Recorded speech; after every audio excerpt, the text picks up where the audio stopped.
Hello everyone. In this particular video, we are going to discuss whole paper of CSE 2025 और हम लोग आराम से हर क्वेश्चन को डील करेंगे, एक एक ऑप्शंस को देखेंगे और कुछ ट्रिक्स लगाएंगे जिससे बिना नॉलेज के भी आंसर आ जा सके. ठीक है. तो फर्स्ट क्वेश्चन ये कह रहा है कि with reference to the investment consider the following statement. Hedge fund, venture capital, bond stock, how many of the above are treated as alternative investment fund. Alternative investment fund वो fund होते हैं जिसमें कि आपको ट्रेडिशनल तरीके से वो हटके हो. ट्रेडिशनल तरीका से वो हटके हो. ट्रेडिशनल क्या आपका बॉन्ड और स्टॉक है. हेज फंड और वेंचर कैपिटल ये आपको ऑल्टरनेटिव इन्वेस्टमेंट फंड के अंदर आता है. 4 का 2. ऐसे भी मैंने को बोला था कि 4 आए तो 2 मारो, 5 आए तो 3 मारो. इस ट्रिक से चलो तो क्या होगा, only 2. Which of the following are the sources of the Reserve Bank of India. 4 देखो डायरेक्ट क्या बोल रहा है, leading to the private companies. नहीं, आरबीआई प्राइवेट कंपनी को लीड नहीं करती है. 4 काटो. और क्या है, printing and distributing currency note. बिल्कुल सेग्न्यूरेज, आपको पता है कि सेग्न्यूरेज का कॉन्सेप्ट आता है जो आपको 100 रुपया छापती है और अगर 3 रुपये छापने में लगा तो प्रॉफिट कितना होता है, 97 का. तो ये तो होगा ही होगा. 1 to 5. अब देख लेते हैं. Buying and selling of government bond, बिल्कुल ओपन मार्केट ऑपरेशन में प्रॉफिट कमाती है. Buying and selling of foreign currency, बिल्कुल इंटरेस्ट कमाती है. पेंशन फंड मैनेजमेंट ये मैनेज नहीं करती आरबीआई. और लेंडिंग टू प्राइवेट कंपनीज ये नहीं. 5 का 3, बिल्कुल मैंने आपको बोला था कि 5 आए तो 3 मारो, 4 आए तो 2 मारो. यही पेपर में लगता है, यूपीएससी पेपर में ये आपको लग जाएगा. मैक्सिमम हिट ये हो जाता है 90% केस में. अब देखो ये थोड़ा टफ क्वेश्चन है. क्वेश्चन में 3 में इसका ये ऑप्शन गलत है और इसका ये काम गलत है. इसका क्या होगा, ए. क्वेश्चन नंबर 4 पे, the Reserve Bank of India mandate all the listed companies in India to submit all the listed companies. है ना, सीएसआर वाले, सीएसआर टाइप का एक फंड हो गया ना कि आपको इन्वॉल्वमेंट को लेकर के आपने क्या काम किया कंपनी को सबमिट करना पड़ता है. तो ये आरबीआई का ये कंपनी, लिस्टेड कंपनी, ये सेबी करती है. जब भी ऐसे आ जाए ना तो आप ध्यान रखना कि वहाँ पे कि वो आरबीआई है, सेबी है, क्या है, उस बात को यूपीएससी अक्सर यहाँ पे गेम खेलती है. In India the company submitting the BRSR makes disclosure in the report that are largely non financial in nature. बिल्कुल ये स्टेटमेंट सही है दोस्तों. नॉन फाइनेंशियल इन नेचर ही होता है क्योंकि आपने इन्वॉल्वमेंट के लिए क्या किया है, कितना कार्बन जो है आपने उत्सर्जन से बचाया है आपने. तो ये थोड़ा सा आपको ये देखना पड़ेगा कि आपने नॉन फाइनेंशियल काम कितना किया है. तो इसका 4 का आंसर होगा. ए नहीं होगा, ए गलत है. 4 का हो जाएगा, बी हो जाएगा. 5 में देखते हैं, in India income from the allied agriculture activities like poultry farming, wool rearing in the rural areas extend from any tax. Extreme statement है दोस्तों, ये गलत हो जाएगा. एलाइड एग्रीकल्चर वर्क जो होता है वो किसी एनी टैक्स से वो नहीं होता है, बल्कि रूरल एग्रीकल्चर जो होता है, रूरल एग्रीकल्चर इनकम, उस पर आपको टैक्स नहीं लगता है. In India rural agriculture land is not considered as a capital asset under the income tax. बिल्कुल ये सही स्टेटमेंट है दोस्तों. रूरल एग्रीकल्चर लैंड आपको एक कैपिटल एसेट के रूप में नहीं आएगा, बल्कि अर्बन एग्रीकल्चर लैंड अगर हो तो ये आता है. तो स्टेटमेंट 2 सही है, 1 गलत है. 2 सही है और 1 गलत है, तो ये हो जाएगा 5 का डी. 6 में देखते हैं. टाइप 2 पे आओ दोस्तों. India is resource rich country in all the 30 critical minerals. नहीं, सभी क्रिटिकल मिनरल्स में रिसोर्स रिच नहीं है, बल्कि China is the biggest producer और हम बहुत डिपेंडेंट होते हैं चाइना पे. तो 2 काटो आप. 1 and 3 आएगा. फिर भी देख लेते हैं. India has joined the mineral security partnership as a member. बिल्कुल सही स्टेटमेंट है. और parliament in 2023 has amended the mines and minerals act 1957 empowering the central government to exclusively auction the mining lease composite license for the certain critical minerals. बिल्कुल ये statement सही है. 1 and 3. 7 पे आते हैं. As regard return from the investment in the company, generally the bond holder are considered to be relatively at lower risk than stockholder. बिल्कुल statement सही है दोस्तों. बॉन्ड होल्डर को क्या मिलता है, इंटरेस्ट मिलता है, और स्टॉक होल्डर वो उस पर्टिकुलर स्टॉक को बेच करके फिर वो प्रॉफिट कमाते हैं. तो बिल्कुल आप अगर स्टॉक होल्डर होते हैं तो आपको वोटिंग राइट भी मिलता है, आप कंपनी को ऑनर भी बनते हैं, बट बॉन्ड होल्डर के साथ ऐसा नहीं होता है। बट अगर कंपनी दिवालिया हो जाए तो बॉन्ड होल्डर का पैसा पहले मिलता है, अगर बचा है, अगर वो लौटाने की क्षमता रखती है कंपनी, तो फिर स्टॉक होल्डर को पैसा मिलता है। Bond holder are lenders to the company where stock holder are owners. बिल्कुल ये सही स्टेटमेंट है, मैंने बताया था आपको कि स्टॉक होल्डर्स जो होते हैं वो ऑनर बन जाते हैं। For the repayment purpose the bond holder are prioritised over the stock holder by the company. बिल्कुल सही बात है, अगर दिवालिया होगा, कंपनी अगर दिवालिया हो गई है तो सबसे पहले बॉन्ड होल्डर को पैसा मिलेगा, फिर बाद में स्टॉक होल्डर को मिलेगा। तो ये सारे स्टेटमेंट सही हैं और करेक्ट एक्सप्लेनेशन भी है। क्वेश्चन नंबर 8 पे आते हैं। India account for a very large portion of all equity options contracted traded globally thus exhibiting the great boom. बिल्कुल ये स्टेटमेंट सही है दोस्तों। India stock market has grown rapidly in the recent past even overtaking the Hong Kong at some point of time. बिल्कुल ऐसा हो सकता है कि हांगकॉन्ग को हम किसी पॉइंट ऑफ टाइम पे ओवरटेक किए होंगे, ऐसा हो सकता है दोस्तों। There is no regulatory body either to warn, नहीं ये तो बहुत एक्सट्रीम एक्सटेंड हो गया कि कोई रेगुलेटरी बॉडी ही नहीं है to warn the small investor about the risk option trading to the, नहीं ये सेबी फिर क्या काम कर रही है, तो तीसरा गलत होगा, 8 का ए हो जाएगा। ओके, सर्कुलर इकोनॉमी पे हम लोग आते हैं। Circular economy reduces the emission of green house gases. बिल्कुल सही स्टेटमेंट है। Circular economy reduces use of raw material as input. बिल्कुल सही बात है, पहले हम लोग क्या बनाते हैं, फिर इस्तेमाल करते हैं, फिर रिसाइकल करते हैं, फिर उसको यूज़ करते हैं। इस तरीके से ही सर्कुलर इकोनॉमी चल रहा है।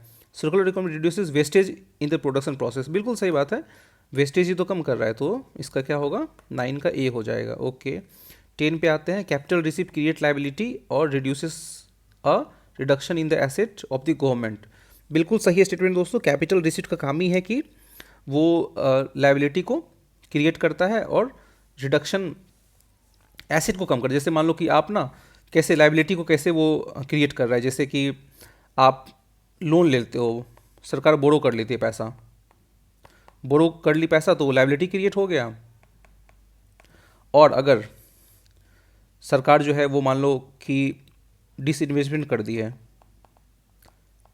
एसेट को बेच दी है, प्राइवेटाइज कर दी है, तो क्या होता है, वो आपका एसेट का रिडक्शन हो जाता है। तो बोरोविंग एंड डिस, देखो यहाँ दिया हुआ है, बोरोविंग एंड डिस इन्वेस्टमेंट और कैपिटल रिसिप्ट। बिल्कुल सही बात है, बोरोविंग और डिस इन्वेस्टमेंट आपका कैपिटल रिसिप्ट है।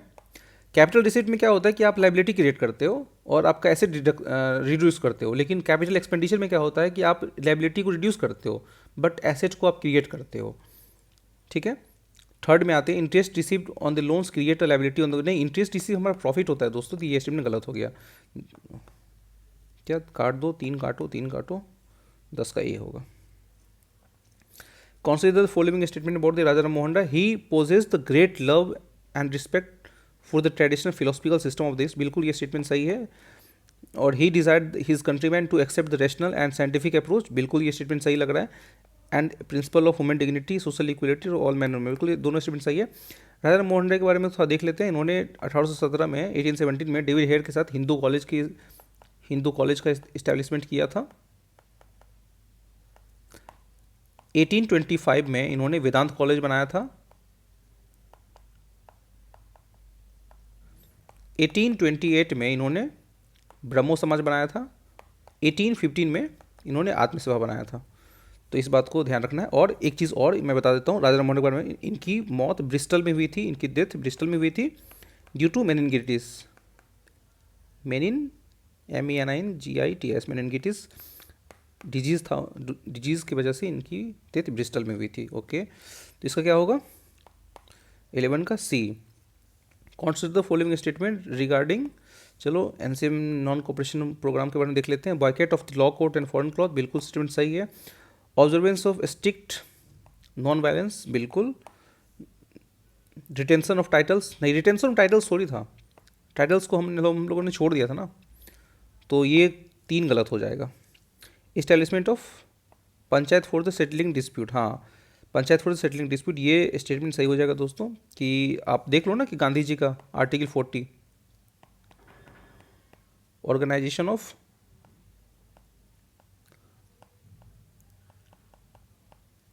विलेज पंचायत, तो इसका होगा 12 का सी हो जाएगा।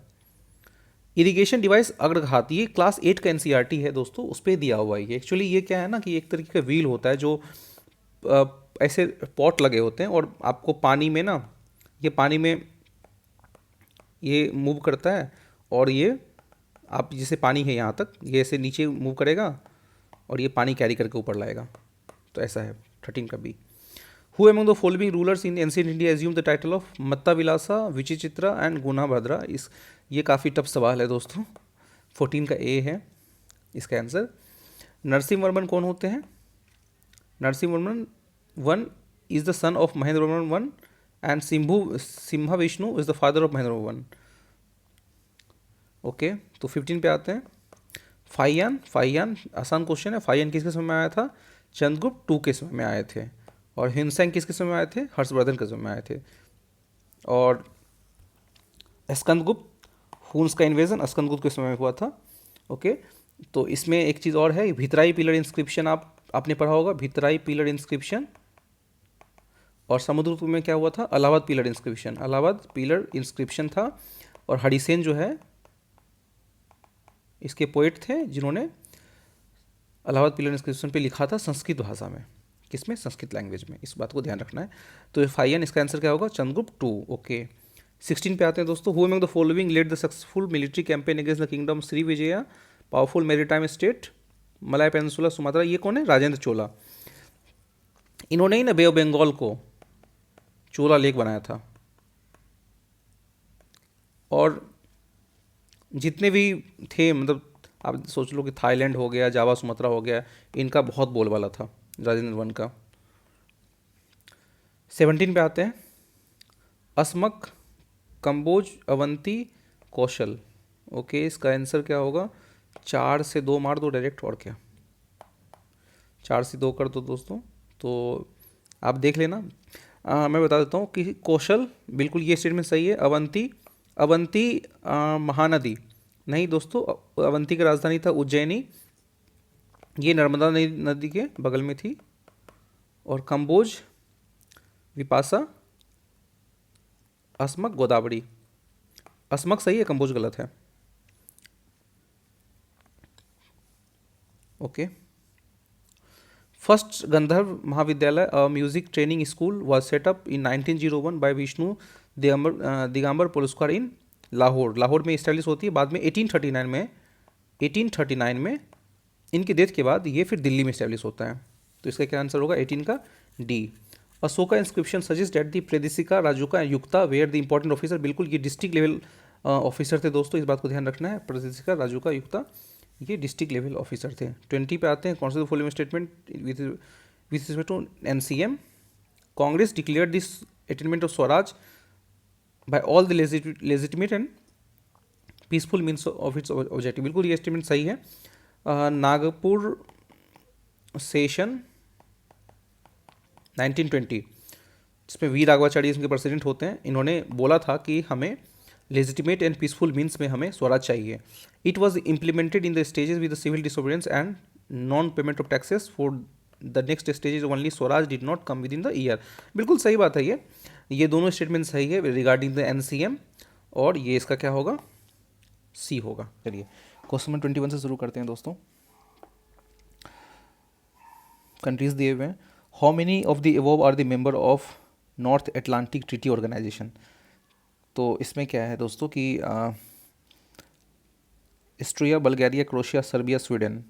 इसमें Serbia is not the member and Austria is not the member. तो इसमें जो होंगे वो बल्गारिया होंगे, क्रोशिया होंगे, स्वीडन होंगे और नॉर्थ मैसिडोनिया होंगे।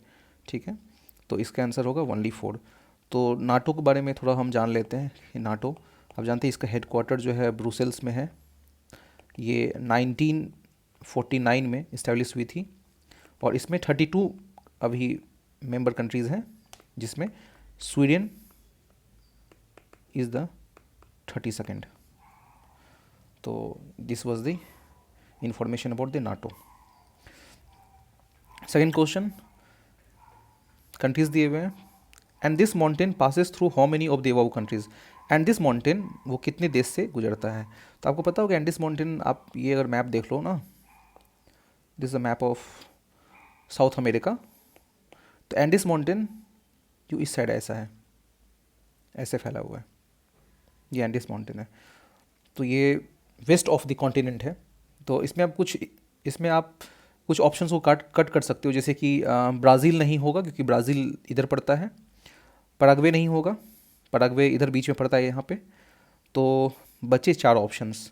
तो 4 ऑप्शंस में बोलिविया होगा क्योंकि बोलिविया का लोकेशन ये है दोस्तों, कोलंबिया का लोकेशन ये है दोस्तों, इक्वाडोर का लोकेशन ये है दोस्तों, और वेनेजुएला का लोकेशन ये है। तो वेनेजुएला भी आपको लगेगा कि वेनेजुएला में ना tip of northern tip of Indus mountain ये पड़ता है, इस बात को आप ध्यान रखना। इसका आंसर होगा only 4, Bolivia, Colombia, Ecuador and Venezuela. Lake दिए हुए दोस्तों 23rd में, और how many of them does the equator pass. तो लेक तंगनाइका ये आपको पड़ेगा अफ्रीका में, लेक टोनले सैप और ये पड़ेगा आपको कोलंबिया में, और ये पड़ेगा आपको ब्राज़ील में। तो ध्यान रखने वाली बात यहाँ पे ये है कि इक्वेटर से ना कोई भी पास नहीं करता है, किसी भी लेक से इक्वेटर जो है वो इक्वेटर की लाइन क्रॉस नहीं करती है। तो इसका answer none of the above हो जाएगा। लेक तंगनाइका ये आपको पड़ेगा south of equator line, Tonle Sap ये पड़ेगा आपको नॉर्थ ऑफ इक्वेटर लाइन, और पैटोज लगून पड़ेगा ये आपको साउथ ऑफ इक्वेटर लाइन। तो ये इसका आंसर नन होगा। Consider the following statement about the turmeric during the year 2022 से 23 के बीच में देखते हैं। India is the largest producer of exporter of turmeric in the world, बिल्कुल सही स्टेटमेंट है। भारत सबसे बड़ा प्रोड्यूसर है और एक्सपोर्टर है टर्मरिक का। More than 30 varieties of the turmeric are grown in India. ठीक है, 30 वेराइटीज़ ऑफ टर्मरिक ग्रोन है इंडिया में, मतलब 30 वेराइटीज़ ऑफ टर्मरिक। ये इन्फॉर्मेशन अगर नहीं भी मालूम है तो उसको आप छोड़ सकते हो। Maharashtra, Telangana, Karnataka and Tamil Nadu are the major turmeric producing state. बिल्कुल, तेलंगाना टर्मरिक में ना लीडिंग प्रोड्यूसर है। और जब भी आप एक चीज़ ध्यान रखना कि जब भी ऐसा स्टेटमेंट रहता है ना, Maharashtra comma, Telangana comma, Karnataka comma, Tamil Nadu comma, अगर आपको एक सिर्फ पता है कि वहाँ पे ऐसा मिल रहा है, आप ये मान के चलना कि ये स्टेटमेंट सही होता है यूपीएससी के द्वारा। यूपीएससी कभी ऐसा गेम नहीं खेलती है कि 2 स्टेट वो ऐसा दे देगी कि हाँ टर्मरिक यहाँ हो रहा है, और तीसरा स्टेट ऐसा दे देगी जहाँ पे होता ही नहीं है। तो बिल्कुल जो ट्रेंड पकड़ में आया है वो यूपीएससी कभी यहाँ पे ऐसा नहीं करती है। हाँ, more than 30 varieties of turmeric are grown in India, ये स्टेटमेंट बिल्कुल सही है दोस्तों। 30 वेराइटीज़ ज़्यादा जो है टर्मरिक वो हमारे देश में मिलता है। इसका स्टेटमेंट होगा, आंसर होगा 1, 2 एंड 3। क्वेश्चन नंबर 25 पे चलते हैं। Which of the following are the evidences of the phenomena of the continental drift. बिल्कुल एनसीईआरटी का सवाल दिया हुआ है वहाँ पे अच्छे से। The belt of the ancient rock from the Brazil coast matches with the western Africa, बिल्कुल सही बात है। वो जिग्सॉ फिट वाला कॉन्सेप्ट जो था, ये स्टेटमेंट सही है।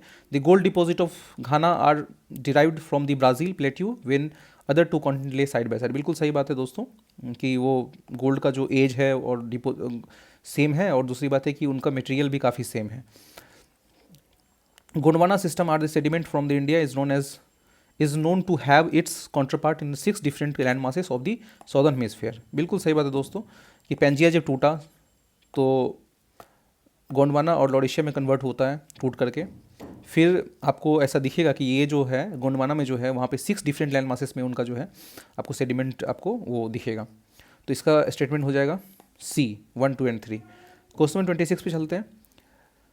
Amount of dust particle in the atmosphere is more in the subtropical and temperate areas than the equatorial and polar region। हाँ, ये स्टेटमेंट सही है क्योंकि इक्वेटोरियल रीजन में आपको पता है कि बारिश बहुत ज़्यादा होती है, और पोलर रीजन काफ़ी डेंस होता है, काफ़ी वहाँ ठंड रहती है। तो इक्वेटोरियल रीजन में बारिश ज़्यादा होने की वजह से वहाँ डस्ट आपको ज़्यादा दिखेगा नहीं, और सबसे ज़्यादा डस्ट आपको ना वो आपको सब ट्रॉपिकल और टेम्परेट एरिया में ही दिखेगा। तो ये स्टेटमेंट बिल्कुल सही है। Subtropical and temperate area have the less dry winds. Subtropical and temperate area have less dry winds. Dry wind नहीं, सब ट्रॉपिकल और ट्रॉपिकल एरिया में ड्राई विंड ज़्यादा होगी ना, क्योंकि ड्राई विंड मतलब सूखा, ये लेस नहीं है, या मोड होना चाहिए। लेस ड्राई विंड दोस्तों इक्वेटोरियल रीजन में होता है, ट्रॉपिक्स में, सब ट्रॉपिकल और ये टेम्परेट में नहीं होता। तो स्टेटमेंट ये गलत है। Statement 1 is correct and statement second is not correct, option C। 27 statement wise question बहुत पूछा है इस पर यूपीएससी ने। In January the in the northern hemisphere the isotherm bend equatorward while the crossing the land masses and poleward while crossing the ocean. बिल्कुल सही बात है, ये आप एनसीईआरटी में देख लेना, एनसीईआरटी में ऐसा फिगर दिया हुआ है। जिस तरीके से आप अगर ये मैप बनाओगे ना इसका, फिर ये बना लो आप, और ये तो आप देखना कि आइसोथर्म जो है ना नॉर्दर्न हेमिस्फीयर में इक्वेटर वर्ड मूव कर जाता है while the crossing the land masses poleward while. तो आप देखना यहाँ पे ऐसे ऐसा ऐसा दिखेगा आपको, ऐसा, फिर ऐसा दिखेगा दूसरा, फिर ऐसा दिखेगा, फिर ऐसा दिखेगा। जो आइसोथर्म वो लाइन होता है जहाँ पे सेम टेम्परेचर आपको मापा जाएगा, वो लाइन इस क्षेत्र में ना, मतलब लैंड मासेस के क्षेत्र में वो नॉर्थ मूव करती है, और आपको ओशन के क्षेत्र में वो आपको बेंड करती है साउथ की तरफ। तो ये स्टेटमेंट बिल्कुल सही है मेरे दोस्तों। स्टेटमेंट 2 क्या है? In January the air over the ocean is warmer than that over the land masses in the northern hemisphere. जो एयर है वो जनवरी में वो बिल्कुल आपको वार्मर रहता है। बिल्कुल ये स्टेटमेंट सही, क्योंकि ये इंडिया है ना, अगर एयर यहाँ वार्मर हो जाएगी ना, और ये अगर यहाँ पे कोल्डर रहेगी ना, तो हाई प्रेशर यहाँ क्रिएट होगा, लो प्रेशर यहाँ क्रिएट होगा, तो आप देख लो ये सी ब्रीज चल जाएगा। तो यहाँ पे मानसून आने की चांस, मानसून का ये कॉन्सेप्ट है, ये कॉन्सेप्ट ये भी है मानसून का। तो आप ये ध्यान में रखना कि बिल्कुल ये सही स्टेटमेंट है कि जनवरी में के महीने में ऐसा होता है, क्योंकि जनवरी के महीने में ये वार्म और ये कोल्ड, तो यहाँ पे लैंड ब्रीज आपको देखने को मिलता है। ये स्टेटमेंट बिल्कुल सही है। तो बोथ 1 and 2 आर करेक्ट, और करेक्ट एक्सप्लेनेशन है 27 का ए। 28 में चलते हैं। इन context of effect of water on the rocks, chalk is known as the very permeable rock, whereas the clay is known as quite an impermeable or least permeable rock। ठीक है, ये statement सही है कि चौक जो है वो आपको एक परमिएबल रॉक के परमिएबल जो है, और क्ले जो है तो थोड़ा आपको इम्परमिएबल देखने को मिलेगा। Chalk is porous hence absorb water. ठीक है statement. Clay is not at all porous, ये स्टेटमेंट बहुत एक्सट्रीम है। पोरस होता है लेकिन नॉट एट ऑल नहीं, वो थोड़ा पोरस होता है। तो ये स्टेटमेंट आप गलत है, ये थर्ड ना गलत है। तो इसमें कौन सा होगा? इसमें आप देख लो कौन सा होगा इसका। Only one of the statement 2 and 3 is correct and that explain the. हाँ, ओनली वन ही करेक्ट है ना, एक तो गलत है ना, इसमें यही होगा। ये सही है, ये सही है, ये गलत है। ओके, चलिए हम आगे बढ़ते हैं। इसको थोड़ा ख़त्म कर दूं। चलिए दोस्तों, क्वेश्चन 29 पे कौन सा the following statement? Without the atmosphere temperature would be well below the freezing point everywhere on the earth surface. नहीं, ऐसा नहीं होना चाहिए, क्योंकि आप मून देख लो ना, मून पे ऐसा है क्या हर जगह पे टेम्परेचर 0 डिग्री से कम है? मार्स देख लो ना, मार्स पे ऐसा है क्या कि टेम्परेचर 0 डिग्री से नीचे है? एग्जाम्पल के तौर पे भी अगर लेके इसको समझ सकते हैं, तो ये स्टेटमेंट बिल्कुल गलत हो जाएगा। तो आप देख लो, 1 काटो, 1 1 1 का आंसर 2 3। फिर भी देख लेते हैं 2 3 क्या है। Heat absorbed and trapped by the atmosphere maintain our planet's average temperature. बिल्कुल, अर्थ है हमारा, सन से शॉर्ट वेव आती है और अर्थ लॉन्ग वेव छोड़ती है, और लॉन्ग वेव को ट्रैप करने वाला CO2 का लेयर है। तो बिल्कुल ये स्टेटमेंट सही है। Atmosphere gases like the carbon dioxide particularly good absorbing the trapping radiation. बिल्कुल सही स्टेटमेंट है दोस्तों। 2 and 3। क्वेश्चन में 30 पे चलते हैं। राष्ट्रीय गोकुल मिशन को लेकर कौन सा स्टेटमेंट सही है? It is important for the upliftment of the rural poor as majority of the low producing indigenous animals are with small and marginal farmers and landless labourers. कितना पॉजिटिव स्टेटमेंट लग रहा है, कितना अच्छा लग रहा है सुन करके। हाँ, ऐसा होगा, कर रहा होगा। It is initiated to promote the indigenous cattle and buffalo rearing and conservation in a scientific and holistic manner. बिल्कुल सही स्टेटमेंट, दोनों स्टेटमेंट सही है दोस्तों। गोकुल मिशन का यही प्रावधान है जो इन दोनों स्टेटमेंट में दिया हुआ है, और दोनों पॉजिटिव स्टेटमेंट है। और ऐसे पॉजिटिव स्टेटमेंट अगर आपको दिखते हैं ना, तो आप ये मान के चलो कि वो 99% चांसेस उसके सही रहने के होते हैं। और कहीं अगर डाटा है तो डाटा आप वहाँ चेक कर लेना, कहीं 50% ऐसा कुछ दे दिया हो, 90% अगर दे दिया हो या 40% दे दिया हो, तो वहाँ आपको सतर्क रहने की ज़रूरत है। इस जगह पे आपको आप ऐसे ही सी मार के चलो, कोई दिक्कत नहीं, क्योंकि दोनों स्टेटमेंट किसी मिशन को लेकर के जो है वो सेंट्रल गवर्नमेंट के मिशन है और मिशन को लेकर पॉजिटिव स्टेटमेंट है, तो यूपीएससी उसको कभी गलत नहीं करेगी। 31 statement 1, studies indicate that the carbon dioxide emission from the cement industry account for more than 5% of global carbon emission. हाँ, बिल्कुल सही स्टेटमेंट है दोस्तों कि वो इमिशन जो है वो सीमेंट इंडस्ट्री से वो मोर देन 5% है। Silica bearing clay is mixed with the limestone while manufacturing cement, ये भी स्टेटमेंट सही है कि सिलिका जो है वो मिक्स किया जाता है while manufacturing the cement. Limestone is converted into the lime during the clinker production for cement manufacturing. बिल्कुल लाइमस्टोन को जो है वो कन्वर्ट भी करते हैं। ये काफ़ी आप देख लो ना कि वो काफ़ी डेप्थ में क्वेश्चन पूछा है और स्टेटमेंट इसमें तीनों सही है, 1 2 3 तीनों स्टेटमेंट सही है और इसका होगा ये ए हो सकता है। बहुत सारे आंसर की इसका आंसर जो है वो बी भी दे रहे हैं दोस्तों, लेकिन अभी तक यूपीएससी का फाइनल आंसर ये आया नहीं है, तो हम लोग ए मान के चलते हैं क्योंकि तीनों स्टेटमेंट सही दिख रहा है और करेक्ट एक्सप्लेनेशन भी है। बहुत सारे देख लीजिए दोस्तों कि स्टेटमेंट 1 2 3 करके सर पूछा गया है। At 28th United Nation climate conference COP28 India refrained from signing the declaration on the climate and health. बिल्कुल ये स्टेटमेंट सही है क्योंकि ये न्यूज़ में काफ़ी था कि भारत ने declaration on climate and health को साइन करने से मना कर दिया है।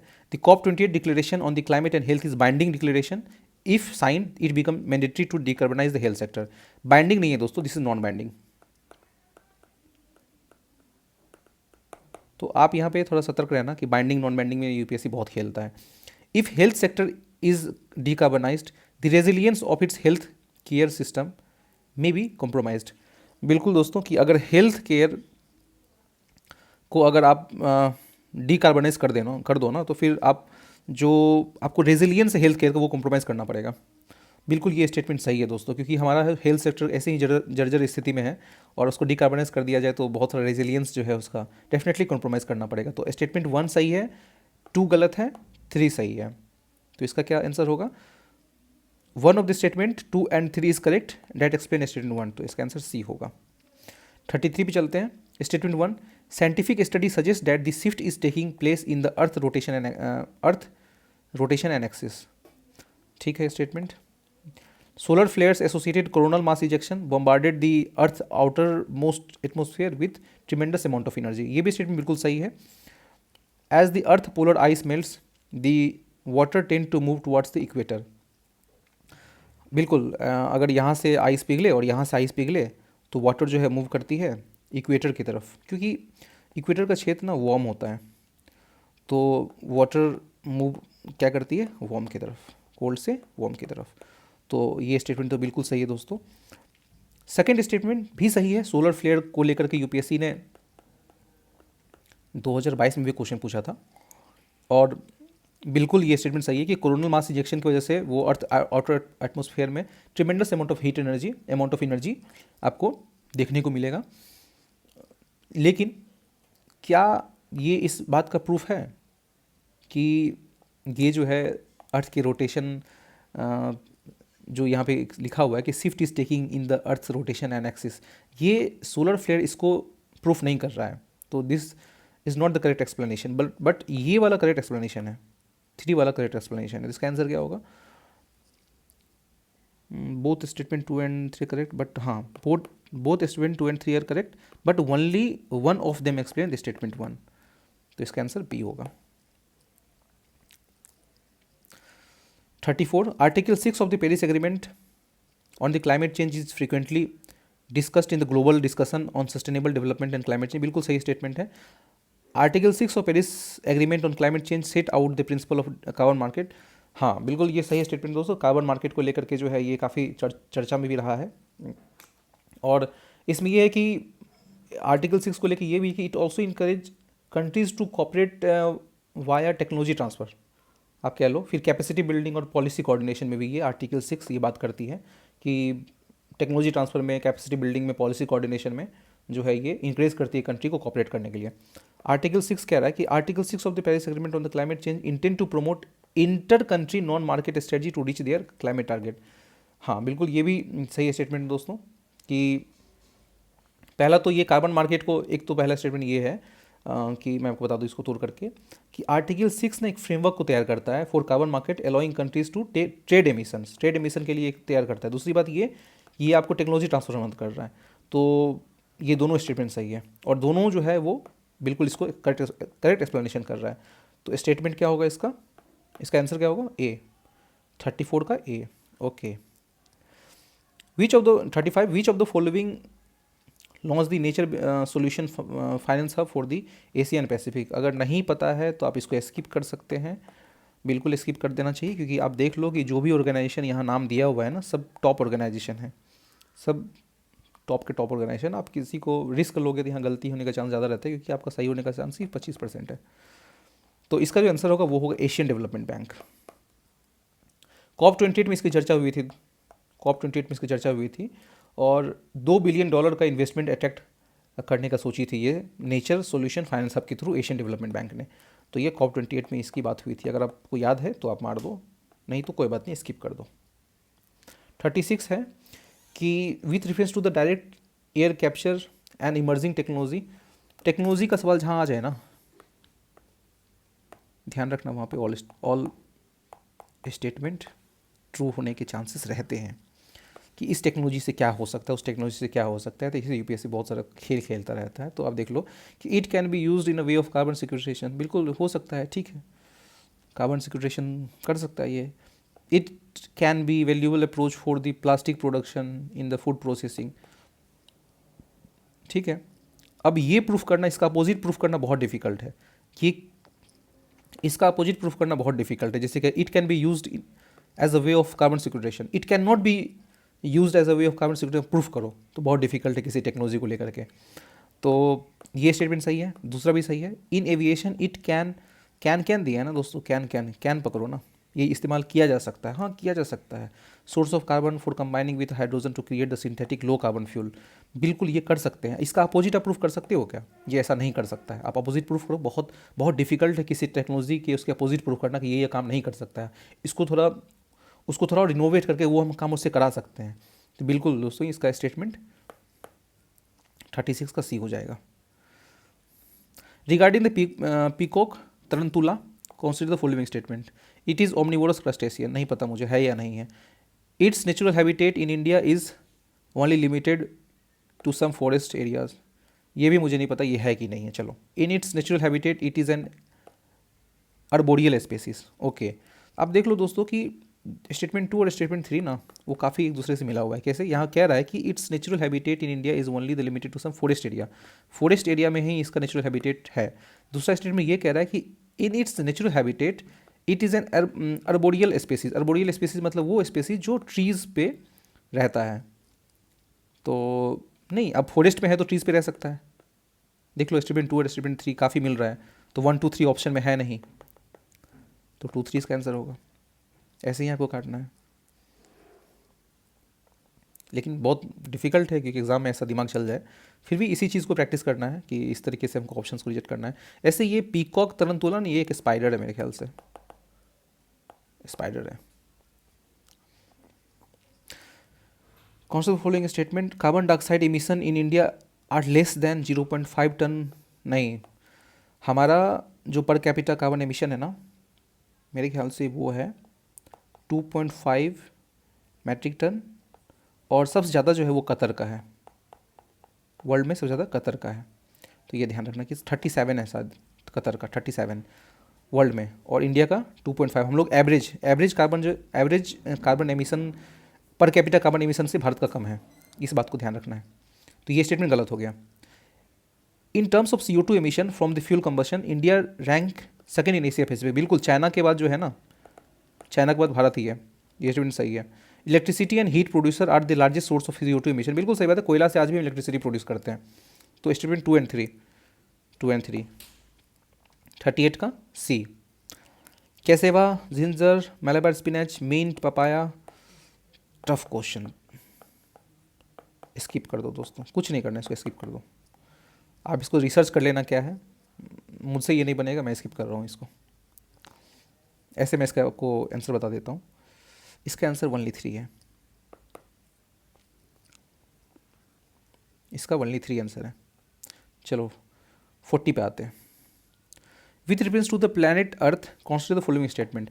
Rain forest produce more oxygen than produce by ocean. नहीं, बिल्कुल ये स्टेटमेंट गलत है। ओशन प्रोड्यूसेस मोर, फाइटोप्लैंक्टन्स का काम ही है ना कि CO2 को, सॉरी, ऑक्सीजन को प्रोड्यूस करना। तो टॉप पे कौन है? फाइटोप्लैंक्टन है।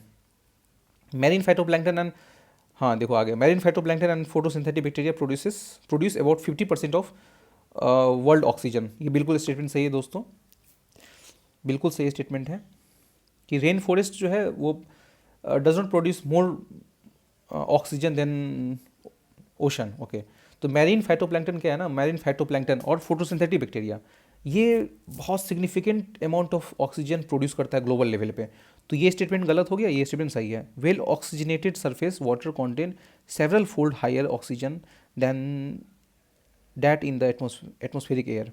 सेवरल फोल्ड नहीं है स्टेटमेंट, ये थोड़ा सा एक्सट्रीम हो गया कि सरफेस वाटर जो है वो several fold higher oxygen carry करता है दैन द एटमोस्फेरिक एयर। बिल्कुल ये स्टेटमेंट गलत है। सेवरल फोल्ड नहीं, कैरी करता है, मैं आपको बताता हूँ, इक्विलिब्रियम में रहता है, मतलब सेम टू सेम जो सरफेस वाटर जो कंटेन करता है ना विल ऑक्सीजन, और जो एटमॉस्फेयर में जो ऑक्सीजन है वो उसका दोनों का मात्रा सेम है। तो ये गलत, ये गलत। 40 का B. Okay, consider the following type of vehicle. Full battery vehicle, hydrogen fuel vehicle और फ्यूल सेल हाइब्रिड व्हीकल। जिसमें कह रहा है कि how many above are consider as a alternative power train vehicle. तो ऑल्टरनेटिव पावर ट्रेन व्हीकल वो होते हैं जो पेट्रोल और डीजल को छोड़कर जिस फ्यूल पे वो चलता हो उसको कहते हैं ऑल्टरनेटिव पावर ट्रेन व्हीकल। मतलब ऑल्टरनेटिव क्या है चलने का, तो ऑल्टरनेटिव क्या होगा पेट्रोल डीजल को छोड़ करके। ये तीनों स्टेटमेंट बिल्कुल सही है। बैटरी पे चलने वाला, हाइड्रोजन फ्यूल पे चलने वाला और इलेक्ट्रिक हाइब्रिड व्हीकल्स। फिर इलेक्ट्रिक हाइब्रिड व्हीकल्स, तो इसका statement 1 2 3। Okay, with reference to the unmanned aerial vehicle concept following statement, all type of UAV can do the vertical landing, all type of UAV can do the automatic hovering, or all type of UAV can use the battery as a source of power supply। ये तीनों गलत है, क्योंकि आपको पता है दोस्तों कि अगर कोई भी UAV बनता है ना तो उसका एक पार्टिकुलर फंक्शन होता है। जैसे कि आप ये UAV को देख लो ना, इस टाइप से अगर कोई ड्रोन है ना, इस टाइप से ऐसे, तो आपने देखा होगा इस टाइप का जो ड्रोन होता है वो वर्टिकल लैंडिंग नहीं कर पाता है, बल्कि वो इस तरीके से like the aeroplane type landing होता है। और आप ये देख लो कि ऑटोमेटिक हॉवरिंग, हॉवरिंग का मतलब होता है कि आप स्पेस में, एयर में किसी एक जगह पे, स्टैटिक जगह पे आप खड़े हो, मतलब एयर में ही आप खड़े हो, मूव नहीं कर रहे हो। तो सभी टाइप ऑफ UAV का काम ऐसा नहीं कर सकता, जिसमें आप देख लो जिस ड्रोन में 4 तरीके का फ़ैन लगा होता है उसके पास ये पावर होती है, लेकिन इस टाइप के जो ड्रोन होते हैं इसके पास ये पावर नहीं होता है। तो इसके सारे स्टेटमेंट जो हैं गलत होंगे, तो इसका आंसर होगा none. In context of the electric vehicle batteries consider following statement. How many usually make up the cathode. Cathode और मतलब पॉजिटिव होना चाहिए। यहाँ पे ये ग्रेफाइट देख लो, this is the non metal. ये जो है ऑलरेडी एनोड में इस्तेमाल होता है लिथियम आयन बैटरी में, तो आपको ग्रेफाइट नहीं होगा बट कोबाल्ट, लिथियम और निकेल होगा। एक यहाँ पे ट्रैप है दोस्तों, मैंने आपको बताया था कि ऐसे अगर 4 ऑप्शंस होंगे ना तो आप 2 को आराम से आँख बंद करके मार देना, 5 हो तो 3 को मार देना, 6 हो तो 4 को मार देना। तो लेकिन यहाँ पे ना अगर आप इस कॉन्सेप्ट को चलाओगे ना 4 से 2 को, तो नॉर्मली आपका यहाँ पे गलत हो जाता है। लेकिन फिर भी मैं आपको कहता हूँ कि 4 से 2 वाला कॉन्सेप्ट आपको भी छोड़ना मत, क्योंकि अगर UPSC 5 ऐसे सवाल को दे देता है, इस टाइप के 4 ऑप्शंस को अगर सेट करता है, तो उसमें एक ही ऐसे क्वेश्चंस होंगे जिसका आंसर 1 होगा या 3 होगा। बाकी 4 ऐसे क्वेश्चन होंगे जो ओनली 2 ऑप्शन करेक्ट होगा। तो ठीक है दोस्तों, ये ऐसा था क्वेश्चन, बट इसका आंसर ओनली 3 है। बट ये वाला कॉन्सेप्ट का भूलना मत, आगे चल के ये सब कॉन्सेप्ट मैं आपको दिखाऊंगा, बहुत जगह हिट हो जाएंगे। ओके, ये तीनों चीज़ दिया हुआ है। कंटेंट प्लास्टिक, इसमें प्लास्टिक होता है, आँख बंद करके मारो only 3। All of the three. ऐसे कॉन्सेप्ट अगर रहे ना दोस्तों तो आप आराम से आंख बंद करके मार दो कि जैसे कि इस टाइप के सवाल में ना कि किस में प्लास्टिक होते हैं किस में नहीं होते हैं, तो बहुत मुश्किल है। तो all of the three. Coal gasification technology can be use in producing how many of them. तो कोल गैसिफिकेशन टेक्नोलॉजी, यहाँ भी एक ट्रैप है दोस्तों। टेक्नोलॉजी का जो सवाल था उसमें मैंने आपको बताया था कि टेक्नोलॉजी से अगर अगर सवाल हो ना उसका answer all of the above होता है, और ये वाला एक क्वेश्चन था। ये दो क्वेश्चन में ना कट ऑफ डेफिनेटली नीचे जाएगा। इसमें जो ऑप्शंस है दोस्तों इथेनॉल और यूरिया होता है ओनली टू। बट अगर ऐसे क्वेश्चन आ गए ना कि इस टेक्नोलॉजी से हम क्या कर सकते हैं, कोल गैसिफिकेशन टेक्नोलॉजी किस इस्तेमाल हो सकता है, तो आप आंख बंद करके ओनली थ्री मारना। भले ही इस दो जगह पे गलती हुआ है, लेकिन अगर 10 क्वेश्चन में आप अगर सोचोगे ना, आप 10 क्वेश्चन अगर ऐसे आ गए हैं, अगर आप सोचोगे ना तो आप सोच करके कुछ मारोगे तो वो गलती हो जाएगा। लेकिन आप आंख बंद करके इस टेक्नोलॉजी को मारोगे ना, 10 में से मैं आपको गारंटी से कहता हूँ आपका 7 या 6 डेफिनेटली सही होने वाला है। तो आप उस ट्रिक को मत छोड़ना। ये भले इस दो क्वेश्चन में नहीं लगा, लेकिन डेफिनेटली वो 10 में से 7 क्वेश्चन पे हिट होगा। ठीक है, इसका आंसर ओनली टू होगा। Coal gasification technology can be use in production of how many of them, ethanol and urea. ये नहीं होगा। HMX, ये देखो इसमें क्या है ना कि common characteristics of the chemical substance generally known as the CL, news में था, ऐसा था। HMX होता है हाई मेल्टिंग एक्सप्लोसिव होता है, हाई मेल्टिंग एक्सप्लोसिव। तो ये क्वेश्चन बहुत सारे स्टेट PCS में पूछा गया है दोस्तों। अगर आप लगाएंगे ना स्टेट PCS का, अगर आपने कभी दिया होगा जब को मिल जाएगा। लेकिन ये एक्सप्लोसिव होता है, तो ये इसका ऑप्शन ये होगा, these explosive in military weapons. अब ये दोनों पता नहीं क्या है, लेकिन बट ये यहाँ से आप पकड़ सकते हो HMX, these are explosive in military weapons. Okay, question number 47 में आते हैं।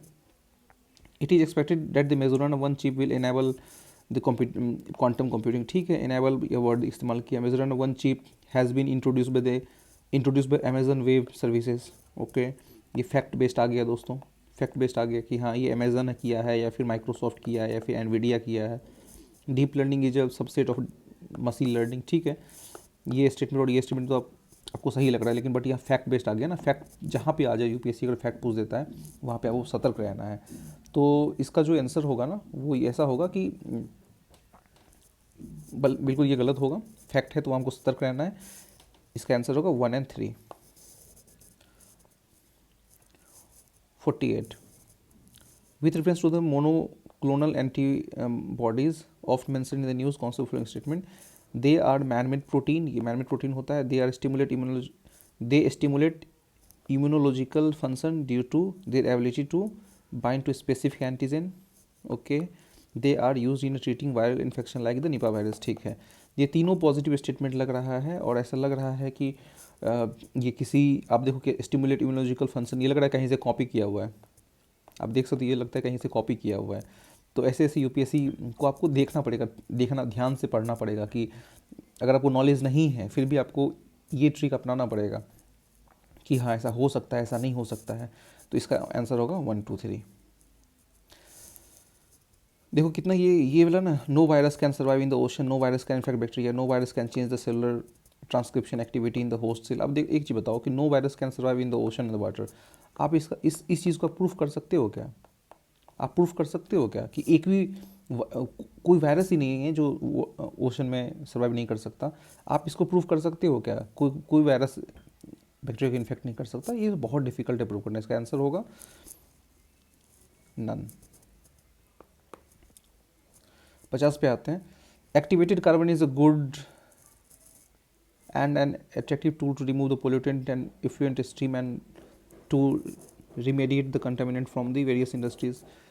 ठीक है, activated carbon exhibit large exhibits, देखो आपको वर्ड पकड़ना है, exhibits a large surface area and strong potential for absorbing the heavy materials. बिल्कुल, activated carbon can be easily synthesised from the environmental waste with high carbon content. बिल्कुल सही है statement. ये दोनों स्टेटमेंट इसको जो है सपोर्ट कर रहा है। एक्टिवेटेड कार्बन जो है वो पोल्यूटेंट रिमूव के लिए यूज़ होता है।